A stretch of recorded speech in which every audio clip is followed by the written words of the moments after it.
Big news from the NBA ahead of the draft on Wednesday. The Knicks have added another former Villanova player to join their other three. Finally, at long last, the Villanova gauntlet is finally complete.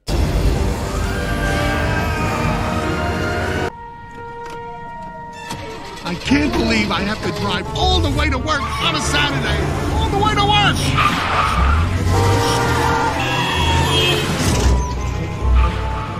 Houston wants to trade for Kevin Durant. Huh? Let's talk about the Knicks first. After swindling my Detroit Pistons this year's past trade deadline, it looks as though the Knicks have been swindled themselves. I think multiple picks for a player that isn't an all-star is somewhat of a swindle. At least I hope it is. I want revenge. The Nets are getting Bojan Bogdanovic 6 picks and an unprotected 2028 pick swap. They are in full tanking mode now, ladies and gentlemen. And how they plan to move this Acme anvil off their books is beyond me. I don't know who take them, but hopefully it's not us. Now, the swindling part of this can be just basically my opinion. This could have turned into a mafioso affair where the Nets say, how much do you want Mikal Bridges, Knicks? Well, just going off of his stats, he averages around 20 points per game. I say he's a solid... No. Knicks, you misunderstand. How much do you want him? Hence the Ford F-150 trunk load of picks they just gave. When you observe the Knicks roster, you see what it is they're trying to do and establish with this move.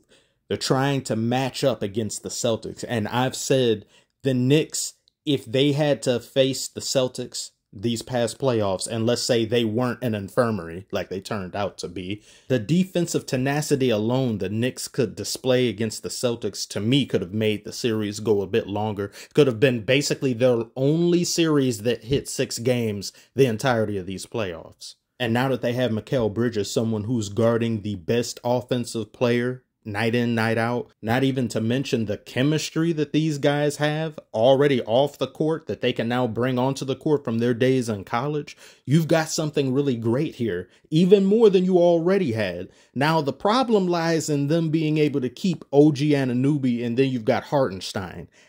I don't know how they keep both of them. OG stays no matter what. You have to keep him. Hartenstein, I'm sorry, you got to get going. As you look more and more what the Knicks roster looks like, what they had to give up to gain what it is that they currently possess, and multiple wings who are in their prime, who are some of the best wings in the NBA, and you aren't getting any weaker. You aren't losing things that are making you worse. You got rid of RJ Barrett. You got rid of Emmanuel Quickley. You may lose Hartenstein. But this team, built the way that it is as strong as it was these past playoffs with half of the team injured. Everyone comes back. If everyone can manage to just stay healthy, that is a terrifying lineup. That is horrible, horrendous to have to deal with in a 7-game series. With trades such as this, the optics are always going to look a bit askew to some people, because when you see that many picks being given for a player that isn't an all-star, that isn't some superstar or something, people are going to be like, look at how people felt about the Rudy Gobert thing. And that was somebody who was a multi-time defensive player of the year, and people still felt as though the Timberwolves were doing nonsense and craziness that nobody could conceive of. And then you see how far the Timberwolves made it. And this, to me, looks like a far better trade for both parties. I do feel sorry for the Nets, because I remember some years ago when they had D'Angelo Russell and everything was looking good. There was something there. There was a culture. There was an identity that was established. And then you had KD and Kyrie come through and gut the whole team. You had horrible coaching decisions with Steve Nash. They get him. They get DeAndre Jordan. They give minutes to people who shouldn't be getting minutes like that. And as soon as you get them, then you get the system too. And everybody leaves and the team is just left without a stomach. You have no way to digest anything, and you're left with that black hole still on your roster. And Ben Simmons, oh my God. Oh, makes my stomach hurt just talking about it. But with the amount of picks the Nets have gotten, I'm not going to feel too sorry for you, because some of us are starving for picks, and we need them in order to do anything, on top of not being a viable place that people want to go in the Pistons. Brooklyn is a pretty cool destination. Biggie was born there. Captain America was from there. New York is New York, of course, and you've got Ice Spice, who will sometimes sit courtside. She is a stat enhancer. I'm all for New York being the second best team in the East if necessary, because that just means we're getting closer to a Celtics Knicks series. The toxicity, the hatred, the malice. Oh, delicious. But this KD situation is a delicious amount of confusion. I have no idea why the hell Houston would want Kevin Durant. Not that he isn't good and he isn't still a top player in the NBA. It's just, why would you put a senior citizen in NBA terms on your young burgeoning team?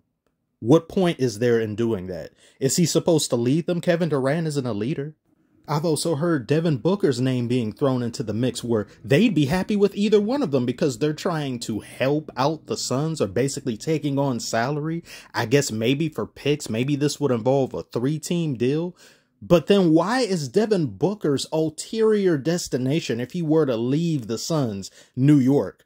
How do people know that? Stephen A. talked about this, and apparently some other execs mentioned it too, or people who are in and around the league. What is up with these players pillow talking all the damn time? These reporters be even knowing when these players aren't talking to their relatives. It'd be like, hey, you know, you haven't talked to your grandma in quite some time. You should check up on her. How do they know this unless the player is talking too damn much? Then the player or players in question get angry about the media speculating on things that, oh no, that's just bullshit. That's not meant to be taken serious. Yeah, but you said it. You put it out there. If I was an NBA player, there would be no way in hell anyone would ever know what I'm thinking. I wouldn't allow them the ability or audacity to put something out there that I told them in-house or off the record. If I had to go to the bathroom, I wouldn't let them know about it. I would rather relieve myself right then and there at the press table. Huh?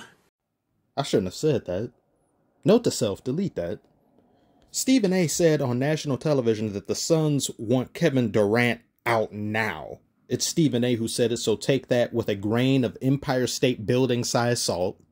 I wouldn't understand the reason or the motive behind that other than to just free up salary. Matt Ishbia just stated that Kevin Durant isn't going anywhere and they had no plans to dish him to any destination, though next year their thoughts on the matter may change.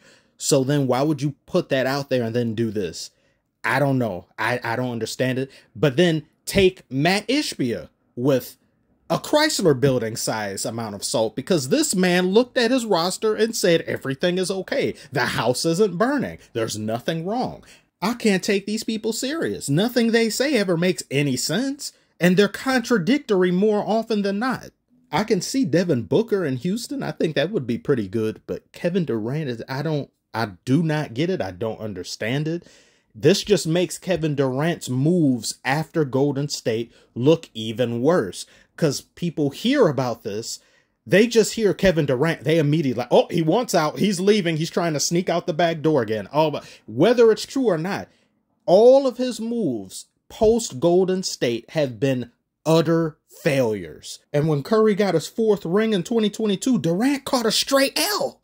For years prior to that, the narrative was Kevin Durant and Curry are weak superstars who need a super team, the Avengers or Justice League, in order to win a title. Once Curry won that with a team that was seen as good, that Golden State team was good, but they weren't even half as overpowered as they used to be, everybody changed what they said about Curry, rightfully so, because he won, in their opinion, his first legitimate ring, which I don't agree with.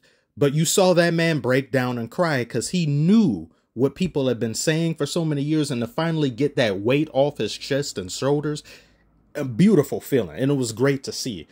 Everybody looked at Kevin Durant and said, Kevin Durant, what have you done for us lately? What rings have you won outside of Golden State? And he hasn't done anything even close to it, other than his time on the Nets, where just because he didn't clip his toenails, they didn't go to the next round, but they would have lost. I think they would have lost to the Suns because it just would have been Kevin Durant out there.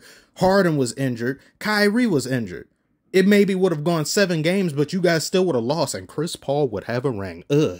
This is further proof, given the NBA's current CBA, creating big threes are simply not feasible unless the third person wants to take some absurdly low amount in order to play with the other two in order to get a ring. And before this became an issue, the Suns looked foolish for doing this in the first place.